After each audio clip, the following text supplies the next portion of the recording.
Okay, I'm Jim Butler, and I've been tasked to talk about some recent developments on the research front in the groundwater realm. And this presentation is a group effort with my colleagues Don Whittemore and Brownie Wilson, who's somewhere in the audience as well. And we're Kansans, so we're going to talk about conditions in the state of Kansas. So you can see on this figure, I've extracted the state of Kansas from the other states overlying the High Plains Aquifer. The tannish area in the slide there in Kansas is the High Plains Aquifer.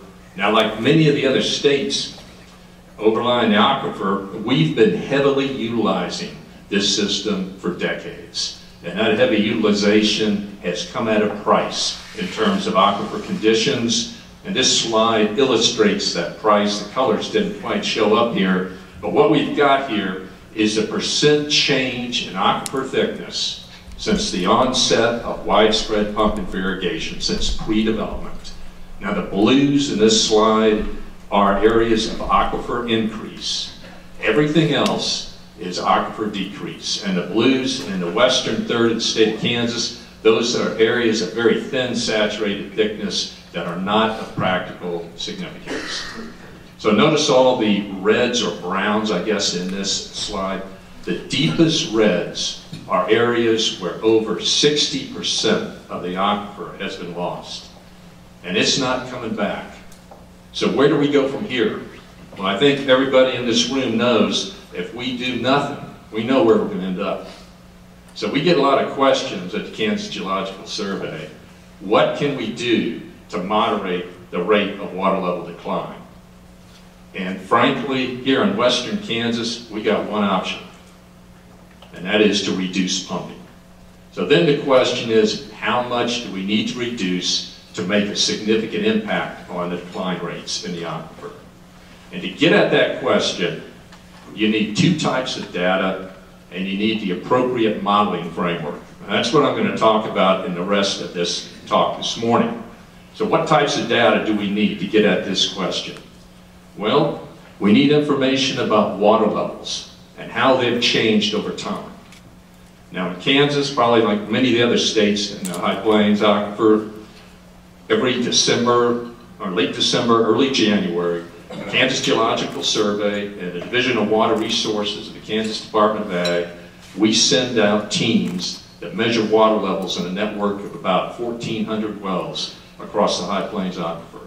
We do that late December, early January, so that those measurements are not significantly affected by year-to-year variations in the timing of the end of the irrigation season.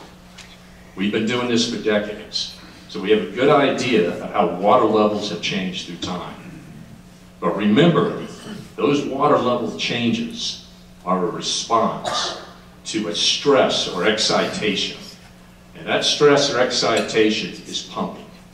So if we're going to be able to reliably predict what the future holds for this aquifer, we also need to have good information, reliable data on pumping. And here in Kansas, virtually every non-domestic pumping well in the High Plains Aquifer has a totalizing flow meter. Those amounts are reported annually, subject to regulatory verification. That is a key piece of information that we need to reliably predict the future. So if we have that water level data and water use data, we at the Kansas Geological Survey, we've developed a new modeling framework that has one purpose, and that is to predict the impact of pumping reductions. This is a water balance approach. You guys may have heard of ModFlow and other modeling approaches. It's just as rigorous as those approaches, but it's just not as flexible. It's designed to get at one question, and that is the impact of pumping reductions. But you got to have both the water level and water use data. We've applied this approach at various scales across the High Plains Aquifer in Kansas. And I'm just going to illustrate the impact at the scale of individual groundwater management districts. And I'm going to ask a simple question. How much do we need to reduce average annual pumping to stabilize the water levels in each one of those groundwater management districts? Now, when I say stabilized water levels, I'm talking about in an average sense. So if you reduce pumping in the intensively pumped areas of the aquifer, you're still going to get a bit of decline. In the less intensively pumped areas of the aquifer, you're going to get a little bit of rise. But on average, it's going to be stable. So how much do we need to reduce? Well, let's take a look at that real fast. So here we have where things stand currently in terms of the depletion. I'm going to superimpose on that the amount of reductions that are needed in average annual pumping in order to stabilize water levels in an average sense across the GMDs in western Kansas. Now, this is a semi-arid area, so you've got some fairly large decreases required. You go to the east and sub-humid south central Kansas, it's much less of a reduction required. Now, I'm not qualified to assess the practical feasibility of reductions of this magnitude in average annual pumping. Others on the panel, I think, are. I am not. But I would like to say, you look at this and you say, man, those are pretty significant variations. Maybe my goal is to reduce the rate of decline by 50%. We just take these numbers and divide by 2. If you say, I want to reduce the current rate of decline by 1/3, divide these numbers by 3. When you do that, you can see that relatively modest reductions have a large impact on the decline rate. And that's the take-home message from this presentation. As Tracy said, there is the possibility here that if you have both water level and water use data, that you can do a heck of a lot, and you can make reliable predictions about what the future holds. And with that, I am going to bring it to a close, and I would like to acknowledge some funding sources. First off, Kansas Water Office, and Tracy Streeter is out there, so I want to say thank you, Tracy. But also USDA, we have funding from another CAP project which touches on the Ogallala, with Jim Dobrowolski overseeing it through NIFA, so I wanted to acknowledge that as well. And with that, I'm going to pass on the microphone, and I thank you for your attention.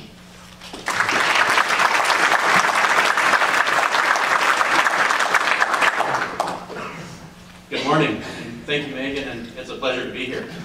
So with that, this is a nice segue into my presentation. So I really kind of wanted to talk about deficit irrigation, some of the work that's been done across the Ogallala. And there's reasons across the Ogallala that we would maybe want to start to look at deficit irrigation. And some of those might be policy driven. Some of them might be simply trying to stabilize the aquifer in different areas. Sometimes it's simply we got caught behind and we're under load management and we basically have to fight our way out of that. So there's two common approaches that have been used for deficit irrigation. And one is withholding water at growth stages that are less sensitive as compared to others. And then other approach that's commonly used is really trying to irrigate a percentage of that full crop water use. And so one thing that we ended up doing, a group of us here as part of the USDA-NIFA OCAP project, there was about 15 of us that got together and actually compiled research across the region for the last about 20, 30 years. And there's several people here in the audience that are part of that group. And so we basically synthesized 30 different papers that were out there, and we really targeted corn. We wanted to know what practices are working, are there commonalities across the region that we can really gain from, and then also where are our gaps, what information is lacking, and how do we develop future research to address those questions. So I'm not going to go into the individual studies, but here are some of the broad conclusions that came out of that analysis. And some of these are going to be very obvious and kind of like a duh, but it's always worth bringing up. So one is obviously yield response, right? Yield is going to increase until that water becomes excessive. However, the thing to know with that is location specific, and sometimes what we don't always account for is the fact that there's interannual variability, so year to year. So how do you use that as a management tool, and how do you actually start to plan, especially in, for example, Rourke with a 5-year allocation, so he has a multi-year allocation to work within. Also, the value of having some other management practices, and those are, oh, there we go. Is that better? Perfect. So that would be accounting for your residue management and other things to really kind of suppress some of the unbeneficial water use. And there's been a lot of work here in Kansas about the value of managing residue as well as accounting for that storage capacity of your soil because that acts as a buffer to go between irrigation events. If you really take that away, then it becomes much more challenging as an irrigator to get between those two irrigation events, and you find yourself irrigating more often. Also, the timing and magnitude of stress is critical. So whenever possible, if you do have the ability, make sure to have that water in those very critical time periods. And then that's going to be able to provide benefit moving forward. And one of the things that is really getting to kind of the negative of how we would do deficit irrigation, we want to be as flexible and dynamic as possible. So as soon as we get into this mindset of a static approach, so I'm going to irrigate 1 pass or 2 passes each week, that's where we start to run into challenges. So last night, I believe Dwayne, he said that one of the biggest things that he took on using some of the technology was he was able to save 2 to 4 inches, primarily in the beginning of the season, at the end of the season. So he was flexible, and he even said this year, some of his pivots, he's not pre-watering. So maybe a common practice, he basically went again. So he's not static, he's actually responding to the conditions that he's facing. And I have no idea what that bottom one is. So, apologies. So I'm going to kind of switch over and talk a little bit about some work that we're doing in Nebraska, focused on some deficit irrigation, engaging with producers. And this is a program that we launched last year in partnership with the Nebraska Water Balance Alliance. You're going to hear from John Houston later today, and then also you heard from Rourke. Those guys are our partners. But basically, we engage growers in a competition where we're managing irrigation, nitrogen, seed selection, insurance selection, marketing of grain. And I'm just going to put up the water because that's obviously why we're here today. And I want to show the 2 UNL plots that we had, where we had 3 plots per team. The deficit, we put on 3.5 inches of water, and our full treatment, we put on 7 inches of water. And you can kind of see how that's broke up across those. And then the other farm, so farm 15 I'll talk about a little bit later, they put on the most, close to 11 inches. So the thing is, when we start to think of that, we've talked a lot, and at least my table yesterday talked a lot about how water was impacting yield. And we really said, well, it's not really the yield, but it's really the profitability, the economics. So how do we start thinking about that water use and economics? And this is a prime example. Our deficit treatment last year in this competition was more profitable than our full irrigation. So just by suppressing yield doesn't mean that we're not going to be profitable. The question is, did we suppress yield beyond what we're saving from input costs? And those are really tough questions to answer, but that is kind of the direction that we need to go. And so that both on the research front as well as on the grower front. When we did this competition, there was a lot of value that we could get and bring it back to the growers. So this is an example of 3 of the farms. So to give you an idea, this black line, that's cumulative ET. And that is not estimated, that is actual ET from an eddy covariance station. So that's fully irrigated, non-nutrient limiting, and perfect. So with that, the red line is cumulative rainfall that we had in North Platte. We had some dry spells, we had some high rains. So now if we look at those 3 of those 15 farms, if we add their irrigation to rainfall, we can kind of see how things played out. So I'm going to target that deficit, that yellow line, which I don't think is yellow for you guys, but it's the bottom line. Basically, you can see we stressed that crop. There's no doubt about it. It was intended to stress it. Farm number 10 was the highest yielding and highest efficient farm, and you can see he did really well. He matched up to that ET threshold, and then he tailored off at the end of the season. And then here is where things become interesting, is that farm 15, later in the season, he didn't really hold off, and he was irrigating beyond what that ET was requiring.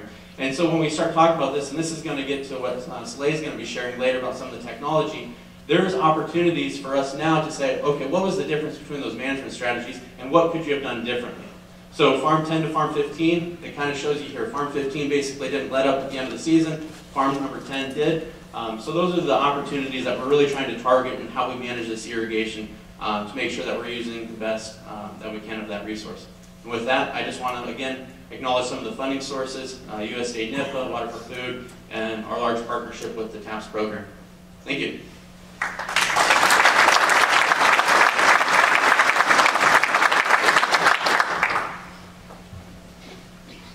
Hi, I'm Jourdan Bell with Texas A&M AgriLife Extension, and I am very excited to be here as well and be a part of this panel.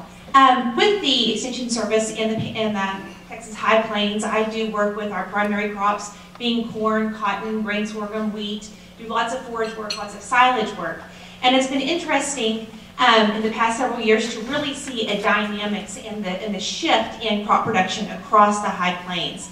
So what I have here is actually looking at the whole High Plains region, talking about the Texas Panhandle all the way south through Lubbock. And of course, similar to the previous slide that actually showed the depletion of the aquifer in Kansas, this actually shows, oh goodness, sorry. the change in the aquifer, in the projection of the depletion in the aquifer, with the red actually being the aquifer that is already depleted, the yellow being what is projected to be depleted by 2050, and then the aqua is what is projected to be depleted by 2150, so within the next 120 years or so. So looking at that though, across the Texas High Plains, we have already depleted a significant amount of our aquifer, and within the next 30 years, we are really anticipating depleting a significant amount more. So there is a significant change as we move north to south from Nebraska to the Texas High Plains. And so with that though, we're seeing this significant change in cropping dynamics, especially in the northern panhandle where we have historically been a corn producing region. We are seeing more and more producers actually transition to cotton production. And with that, this past year we actually saw the increase in cotton acreage in this Texas panhandle region surpass that for corn. Historically, we've been looking at on average 700 to 800,000 acres of planted corn, and this year we saw that decline, but we saw cotton actually reach 1.3 million acres. And so with that, that is providing producers the flexibility to manage these limited water supplies. And so in doing so, we are seeing, this is actually seeing that increase in cotton acreage going from 2015 where we had just a little over 400,000 cotton acres all the way to 1.3 million in 2017. And of course, that's projected to increase even more in this region. But with this though, this provides producers the ability to utilize split pivot scenarios, and we're seeing this utilized very widely across the region. And incorporating a split pivot scenario allows the producer to split those irrigation demands with another crop. It allows the producer to manage residues so that they can minimize the soil evaporation and really have the ability to store the soil moisture that's in that soil and avoid that peak overlap. And so that's where we're seeing the great value with corn production.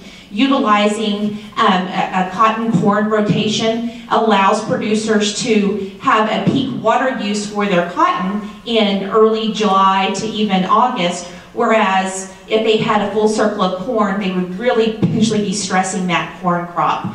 And so also with grain sorghum, we're seeing many producers where they no longer have the irrigation for grain sorghum or for cotton or corn to incorporate grain sorghum into that split pivot rotation.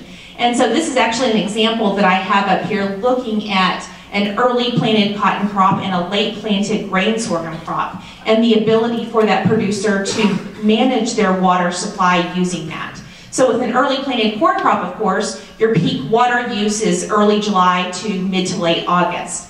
And this does reduce the irrigation after cutout. So with cotton, we're talking about after that cotton crop reaches peak flower, we're at this period called cutout. And at that point, the producer no longer needs to heavily irrigate or manage the irrigation on that cotton crop. So now they can shift that irrigation demand over to their grain sorghum crop and really concentrate on maximizing production for their grain sorghum crop. So using these split pivot scenarios really provides producers a lot of flexibility or more flexibility in managing these limited water supplies.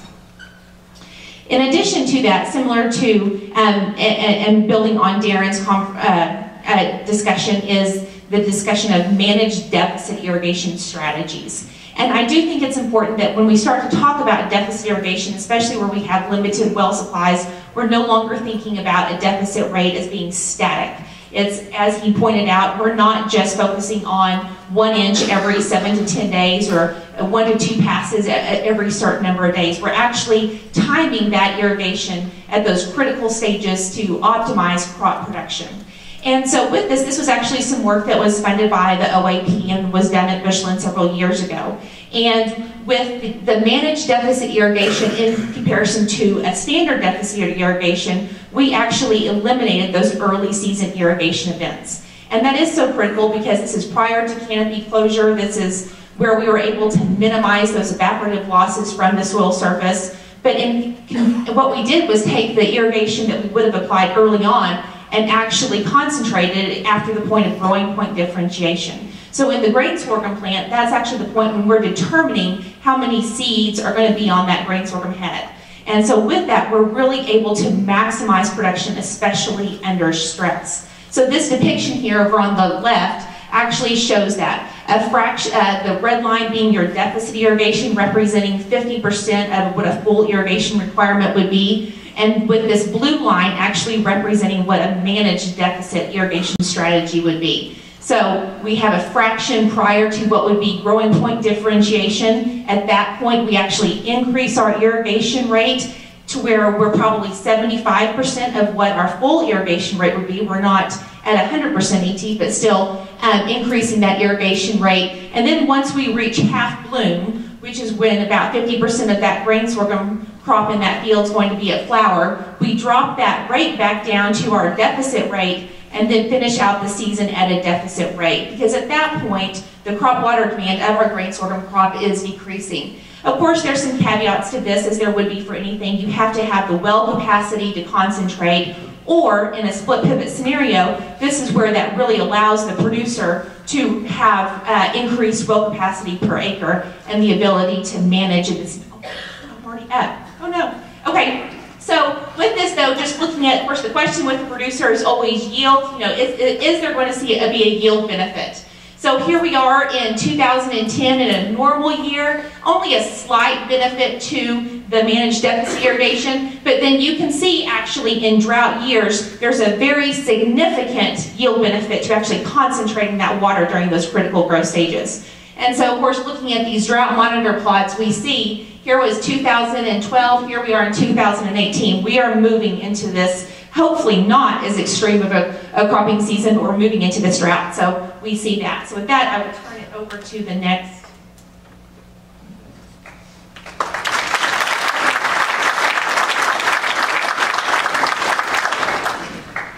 Good morning. It's great to be here among you guys and learning about some of the experiences. Before I start, there are 2 points I want to mention. One, I would like to echo the importance of having data that Jim mentioned. In Oklahoma, I believe OWRB, Oklahoma Water Resources Board, is collecting a lot of great information about Ogallala levels. I believe they're represented here. Julie, I see her over there, the director. We've looked at that data. It's wonderful. We see how groundwater declines are much greater during drought periods, and it's amazing to look at the impact of that. Number 2 is I'm just showing some of the examples of some of the work that are being conducted in Oklahoma. Jason Warren is also here in the audience, and he's doing great work with subsurface super irrigation and deficit irrigation, and I'm sure his work will be represented with some of the publications and other material coming out of this project. Now, many of you guys have probably seen information like this. This is from Farm and Ranch Irrigation Survey. It shows the percentage of producers that are actually using soil or plant sensors to make irrigation decisions. And if you look at Oklahoma, where I'm from, it's 11%. The national average, the red bar, is also 11%. And this point was mentioned yesterday about the adoption of some of these technologies. So I'm part of the team with Jonathan Aguilar with Kansas State and Dana Porter with Texas A&M. We looked at this and we said, man, these sensors have been around for a long time, and yet there's only a small percentage of producers who are using it. There must be a reason there for this low adoption rate. So we were fortunate to get a funding from USDA-NRCS. It's a CIG, Conservation Innovation Grant project, and all 3 states are involved in this, and we're looking at some of the reasons behind this and trying to increase this adoption rate.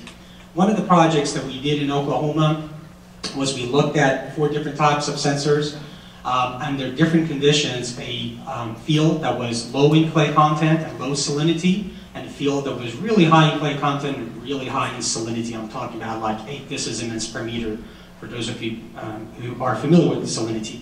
And the reason we did this is because both clay content and salinity are known to impact the accuracy of these sensors. We also looked at some of the probes that have been mentioned in previous presentations and yesterday. And this season, 2018, all of us are buying some of these probes and installing at different places across these 3 states and looking at the accuracies.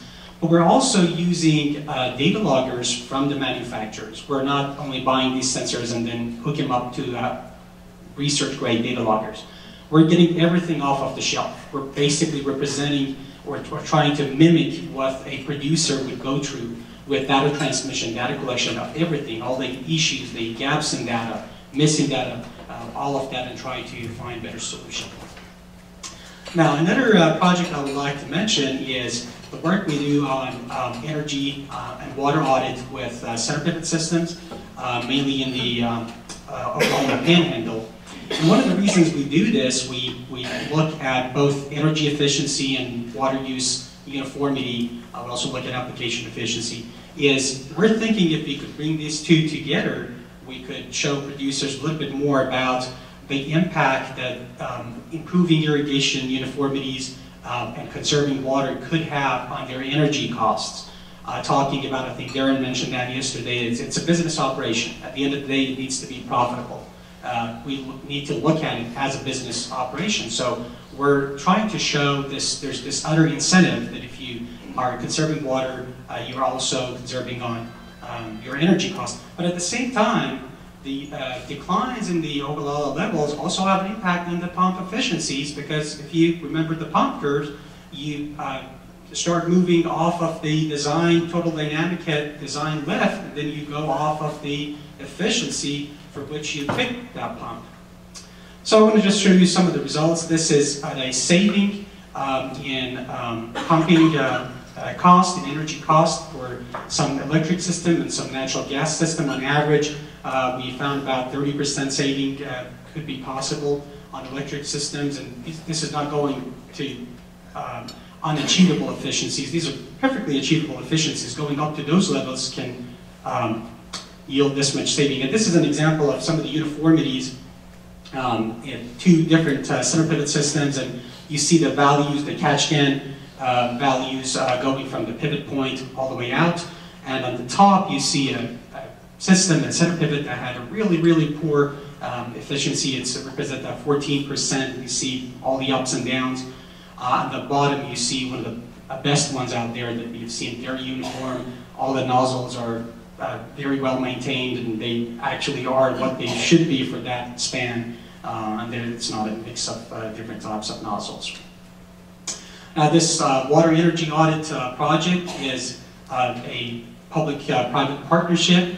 Oklahoma State University Division of Agricultural Science and Natural Resources provided a lot of funding for this. USDA-ARS provided funding. We're working with them at the state level. Especially, we're working with the NRCS engineers in local offices. They go with us to these tests, and we also provide some training. But also, Public Service Company of Oklahoma got interested, and they gave us some funding to do more of this type of research. And we see some of the other electric co-ops and utilities are getting really interested and willing to work with us and give us some funding to move this forward. So it's a true partnership, and we try to get information from all these different stakeholders to make this program stronger. Thank you very much.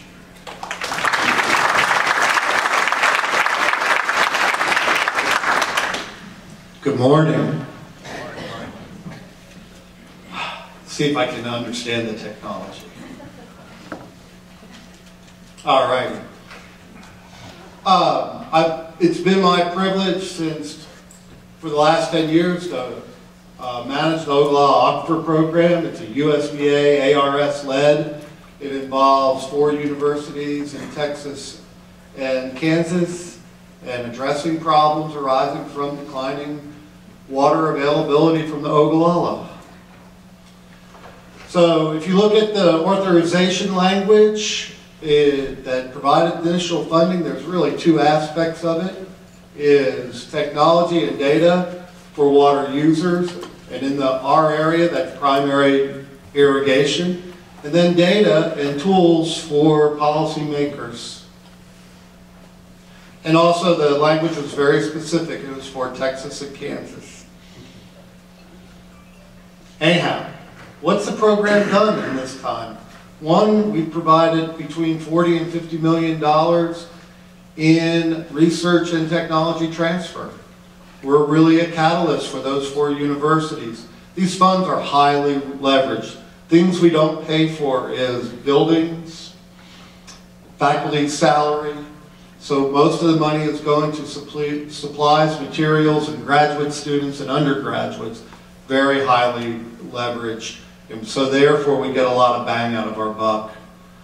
So we're really building on the infrastructure that ARS has at Bushland and Lubbock, and then what Texas Tech, West Texas A&M, Texas AgriLife, and Kansas State already had on the ground. It's a semi-competitive peer review process that involves all 5 institutions. Probably one of the biggest hallmarks to successful research and technology transfer is getting people in the same room and interacting. And this may change, but you get old people like me, we're used to face-to-face interactions. My daughter's 10 years old. I imagine when she's a professional in her 30s, face-to-face won't be as big of a deal. But right now, and for the past 15 years, it has been. So getting together, seeing people, interacting with people, builds the confidence to build teams that can go forward.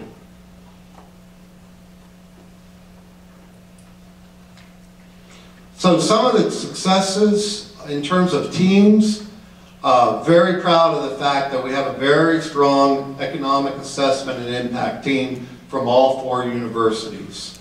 That's been really a highlight. And what's interesting to me about that team of researchers is that people move in and out of that team, but somehow they learn that team spirit and they pick up on it and continue it.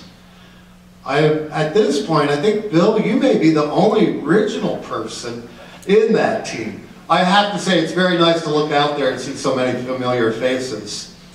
Another really important one has been irrigation technology team. It's really, when I say irrigation technology, what I mean is the hardware and software that drives water application. Another one that I think has been really strong is technology transfer. Several years ago, we had very strong events both in Kansas and Texas on subsurface drip. This year, we're celebrating 40 years of center pivot, low pressure, center pivot research on the high plains, and that should be exciting. One place where I think that we're going to really emerge as a group and really help move technology is remote sensing data and its use. And whether that's drones, satellites, whatever, I really see there's going to be some real strong interactions there in the future. So I was asked, what is the important value that we've gotten out of this? And one of the things is data. It is amazing the amount of data that can be collected and then put to use. When you start to look at the people that are involved and the centers involved, we span somewhere between 30 and 80 years worth of production and climate data.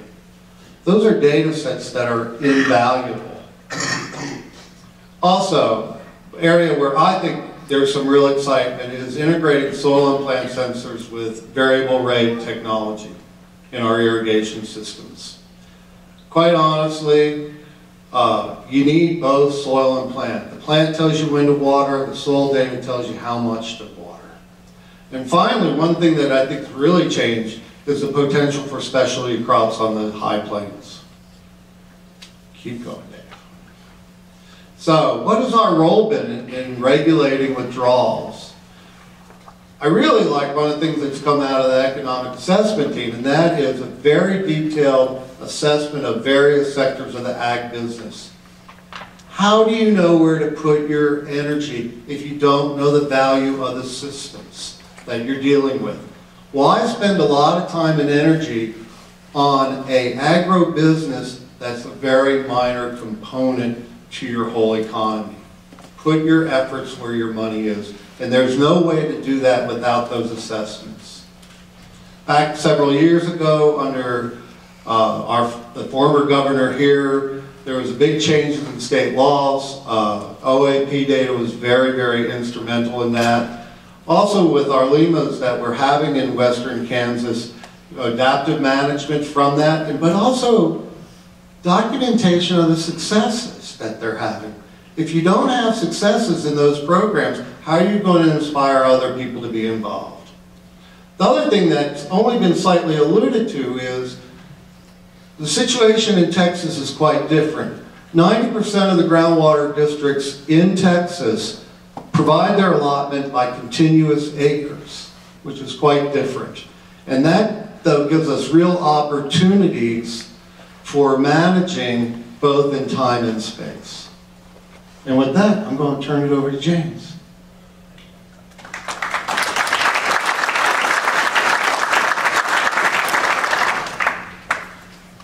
Thank you very much.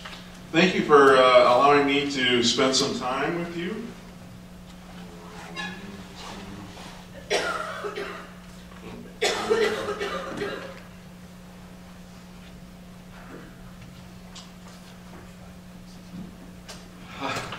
Jim Dobrowolski, National Program Leader for Water and Rangeland and Grassland Ecosystems for the National Institute of Food and Agriculture, which is part of the USDA. We started being the National Institute of Food and Agriculture with the 2008 Farm Bill. Before that, we were the Cooperative State Research, Education, and Extension Service. Good grief. Talk about an acronym. You know, NIFA is much easier to say, and we also started this concept of funding these coordinated agricultural projects, or CAP projects. So we have funded these CAP projects across the country. We've funded them in many challenge areas, including climate change, food security, food safety, nutrition, water, of course, as well as other segments of agriculture. And it's great. These CAPs have really turned out to be something special. They are focused on funding you know, a wide range of folks regionally, because all of these water problems are basically local. And so we need to fund the folks that are actually having some impact and will have some impact locally. And they're really, the idea was to develop these projects and give people enough money and enough time to actually push some of the issues towards solution. Now, when I started with CSR EES, about 20% of the proposals submitted to NIFA were funded. That was in 2006. Before that, I was a university professor. Now we're at 10% or less. And so these folks that are writing these proposals to help you design new decision-making tools, new technologies, and what have you, they have to write incredibly good proposals and have really intrinsically important problems that they're dealing with. And of course, the Ogallala Aquifer is one of those. Out of more than 3,800 proposals just a few years back delivered to NIFA, 1,600 were recommended for funding, and only 390 were funded. So that frustrates a lot of talented scientists, and they leave ag sciences both frustrated and disappointed at a time when we really need them for greater innovation. And they end up taking their expertise either to different parts of the world or to different parts of the country. What does the future hold? Well, a growing population, climate change, diminishing land and water resources, and food security are becoming more urgent. New pests, pollinator health, water, carbon, and nutrient footprints, which we heard all about yesterday, and the need for innovations for advanced manufacturing and economic enterprises is becoming critical. So our research funding is focused on ag sustainability, and particularly the water program. We're funding research to respond to these challenges, and it should be considered an investment in our nation's future. We focus funding towards sustaining agriculture, new technologies, decision support, and additional income streams. So you've already seen 2 federal employees up here. Not too scary, right? Okay. We're working. You know, we're a federal assistance agency, and we're a small agency with a big budget, $1.5 billion, and we are the extramural funding arm for USDA. Dave was talking about the USDA-ARS. They're the intramural funding arm, so they have outfits all across the country, localized. We are a very small agency, about 300 folks, all localized in Washington, D.C. We push that most of that $1.5 billion out to the states. through capacity programs. These are the long-term risk-oriented research, education, and extension programs. Competitive grants, like the ones that are part of these CAP grants. Targeted programs for specific things that crop up that are really important. So we have targeted funds that we can put to things that are really super exciting and important. And then we have agreements with other federal agencies. Our mission is to invest and advance agricultural research, education, and extension to solve societal challenges. We are not an action agency. We fund things. We fund folks to do the work. Nor are we regulatory. Major emphasis. Okay? Strategically, we plan to catalyze exemplary and relevant research, education, and extension programs, and to advance America's global partnerships in food and ag sciences. We're really trying to bolster our international activities because in a lot of cases, folks around the world have suffered some of the same issues that we're dealing with now for 40 or more years. And they have technologies and they have ways of doing things that we might be able to borrow and to really collaborate with these folks. So how do we actually move things forward? Well, we have some new funding lines that we have started, like this Water for Food Production Systems. We've already heard repeatedly that producers count on new technologies and decision makers count on reliable data sources. So we're rolling out these new funding lines. Water for Food Production Systems is kind of a first one. It's a challenge area. It was in 2017. We have funded 7 CAP grants, again, across the country. That means that in the water-related issue area, we now have 15 of these CAPs across the country. We have $34 million to spend, and so we're utilizing that to look at sustainability in the water world.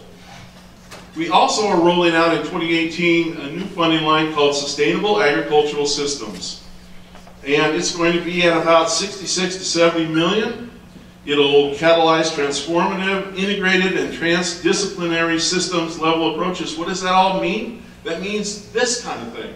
Amazing amount of brain power in one room working together towards trying to solve these issues. We're going to look at profitability and nutritional issues. We're going to emphasize some of the traditional things like breeding as well. So look to that in 2018. We also leverage and partner with folks like the National Science Foundation. We are part of the innovation of the Nexus of Food, Energy, and Water, the Infuse initiative that they started 3 years ago. And so we are not only collaborating with you folks to try and solve these problems, but we're also collaborating with the NSF to try to make sure that we're not duplicating our efforts. But these Infuse projects are also really large, but regionally focused activities that are really trying to solve some of these issues. And that's it. Thanks very much.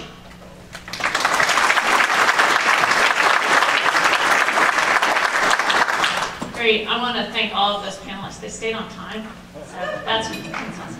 But they also presented a real great breadth, I think, of the science that's going on, what's behind some of the science we do. Science, we want to be relevant as scientists, and we want to be doing relevant work. So this is your chance now to ask them questions, tough questions, easy questions, you name it. But we have about 15 minutes for floor questions, so if you want to go ahead and head to the mics, you can double check that are they on? Okay. So feel free if you have questions for this team. And if not, I will take the time. Great. I think we've got one. Thank you. I'm Ron Lacewell from Texas A&M, and I congratulate the organizers of this summit. I wanted to bring up a conference we had in 2017 in El Reno, Oklahoma. A lot of people that are here were at that conference, And so we had a diverse group there that for a day and a half we discussed, cussed, and debated challenges and opportunities. And the bottom line is, out of that we came out with a roadmap for 10 to 15 years of research and extension for the Southern Plains. Colorado was involved, Megan, and several others. That roadmap, I left some copies out here, but it's also available on the Texas Water Resource Institute website. So the overlap is really aggressive to me of what we're doing here and how we're approaching it. I also have an irrigated farm, so it gets pretty close to my heart pretty quick in Plainview, Texas. Appreciate the folks that put this on, and any questions, give me a holler. We had 4 groups: cropland, rangelands, CAFOs, and timber. Thanks. Great, thanks, Ron. Yeah, that handout, the roadmap from that event is out on the tables out there. We're trying to think about, we actually use that as a model, thinking about some of the output from this summit that we want to put together a roadmap. So that's why you have note takers at your tables that we're going to try to synthesize. Next question, thank you. Question for Jim Butler. I was tweeting, so I missed it. But when you showed the map with the percentages, around 30% on the western side of the state, that was how much producers would have to reduce pumping to achieve sustainability? That is correct, to stabilize water levels in that particular groundwater management district. And I guess being from Texas, that ain't bad. I mean, that seems very doable with applying technology and water conservation. I look at Texas where, depending on what numbers you believe for recharge, we're pumping 6 times as much that's coming back in. And so we're looking at massive, it would require massive decreases of pumping to achieve sustainability. So I'm jealous. Well, I grew up in Houston, that's why I moved to Lawrence, Kansas. Anyone from Texas want to respond to that? Mark. Question again for Jim. The changes that have occurred in rain-fed agriculture and the expansion in that, and I'll just pick on myself, is historically dryland, summer fallow, then eco-fallow, and then multiple crops, but now continuous cropping in dryland as a result of not only technology, genetics, equipment, conservation tillage, all of those things, but are you accounting for that as well in your summary? Because oftentimes I wonder if all those changes that are happening outside of irrigated agriculture or groundwater fed or supplemental fed agriculture, that they always look to that producer or that use to offset some of those changes as well that are occurring. Is that accounted for or ever been in a conversation? Well, everything that's affecting water levels in the aquifer is accounted for. It is in that model. That is correct. Thank you. Other questions from the floor? I have a question for, I think it was Jim with the USDA. Did I get that right? That's me. Yay! I couldn't see you, my back's to you. I have a question. We're just talking about the grant money or the funding that you guys have. How is that going to be distributed? Will that be at a local level where we'll see it, at the farm level, or at the research level? Where would that dispersal? Right, so we have actually a variety of different funding lines. The competitive piece, and I work with the Agriculture and Food Research Initiative, which is our flagship piece, and we have received about $350 million from Congress every year in the 10 years I've been here, except for this year, which we actually got 400. So actually we did pretty well in 2018. And that is going to be rolled out as competitive funding. And so folks that are across the state would send in a proposal, and then we hold a panel, and many of the folks in the audience have been on some of our competitive panels. And those panels help us decide what's the best science is, where it's going to go, and we try to do it, we distribute it across the country as best we can. We really relate that to the priorities that we have rolled out in what's called an RFA, a request for applications. That's the initial request. And those priorities come from you folks as well. And so a lot of the national program leaders go out across the country and hold sessions like these that are stakeholder input sessions, and we draw in a lot of the priorities, and then we summarize those in these requests. And so the money actually does, all of the money that we have, with the exception of a small amount for the 300 folks that actually live in the Washington and Virginia area, goes out to the states in either capacity funding, so that's Hatch Act funds, or Smith-Lever. Hatch is for research, Smith-Lever is for extension. Our REAs is part of the funding that's specific to forestry and rangelands. And so we fund extension to about 30%, we fund research to about 30% at many institutions, all locally. So that would be distributed down to the state and then out, so it would take farmer input, grower input, to maybe see some of the projects you're interested in? Yeah, in fact, a lot of the funding lines that we have now are what we call integrated. So they are integrated across, the folks that write the proposals have to not only do research, but they have to have an education piece and or an extension piece. And we are really looking for these transdisciplinary activities. And transdisciplinary means that you're going out and getting folks who are on the ground, doing the work, and bringing them in as advisors before the proposal's even written.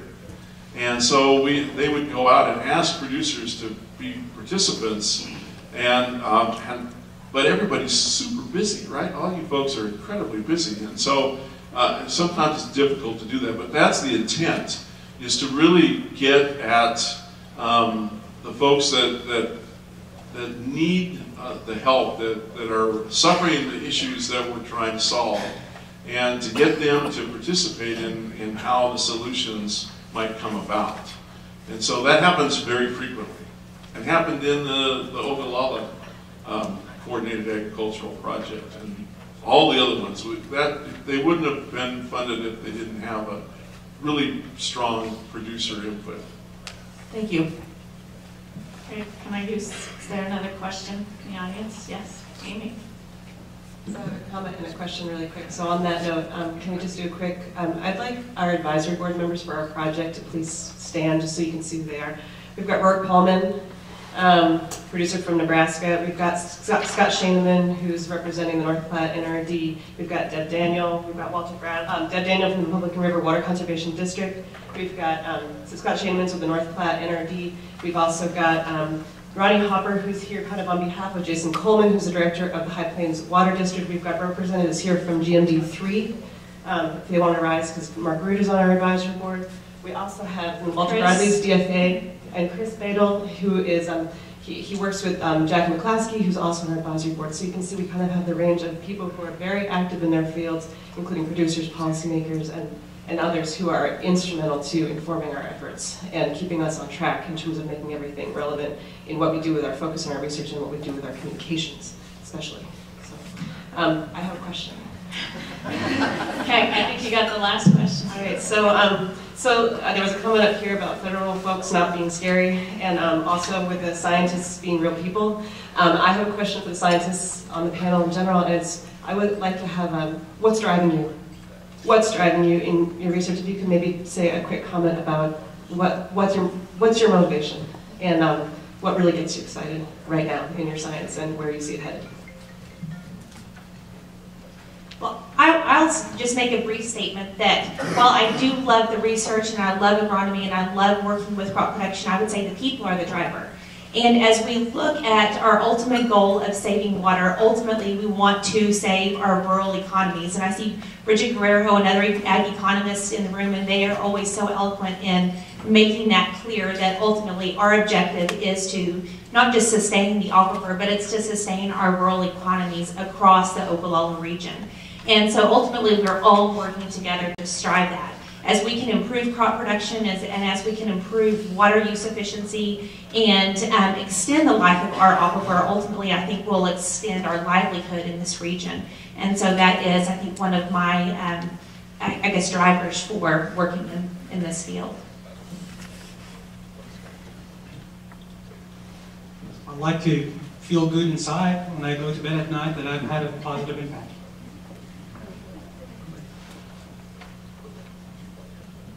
Hello. So mine's a little bit more selfish. So I'm an engineer and I like to solve problems.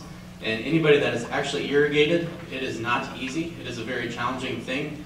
I think I'm getting better at it, but I'm not perfect. So just selfishly, I like to do research to better understand that. I think Jourdan really struck a chord with how a lot of the people who are in ag research on the Texas High Plains and Kansas High Plains are, and I assume Colorado, Nebraska, et cetera. You know, we're here to serve agriculture and to sustain it.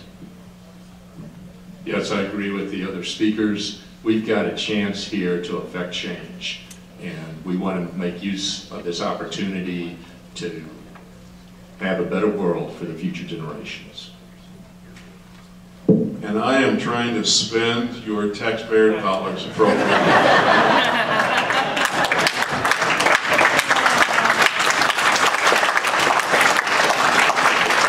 I want to thank the panelists one more time. This was really tough to boil all these points down into those short bites, and you're going to now move on. So let's thank our panelists one last time.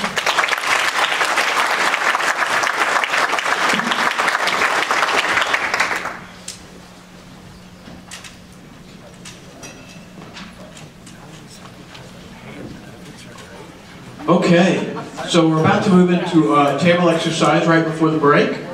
And Amy is really concerned that you guys don't like bingo. Strive at.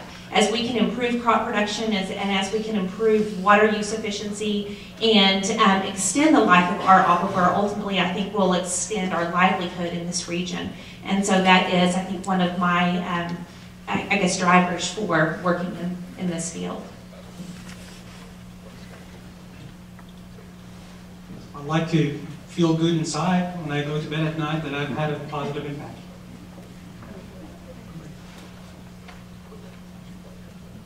Hello. So mine's a little bit more selfish. So I'm an engineer and I like to solve problems. And anybody that is actually irrigated, it is not easy. It is a very challenging thing. I think I'm getting better at it, but I'm not perfect. So just selfishly, I like to do research to better understand that. I think Jourdan really struck a chord with how a lot of the people who are in ag research on the Texas High Plains and Kansas High Plains are, and I assume Colorado, Nebraska, et cetera. You know, we're here to serve agriculture and to sustain it. Yes, I agree with the other speakers. We've got a chance here to affect change, and we want to make use of this opportunity to have a better world for the future generations. And I am trying to spend your taxpayer dollars appropriately.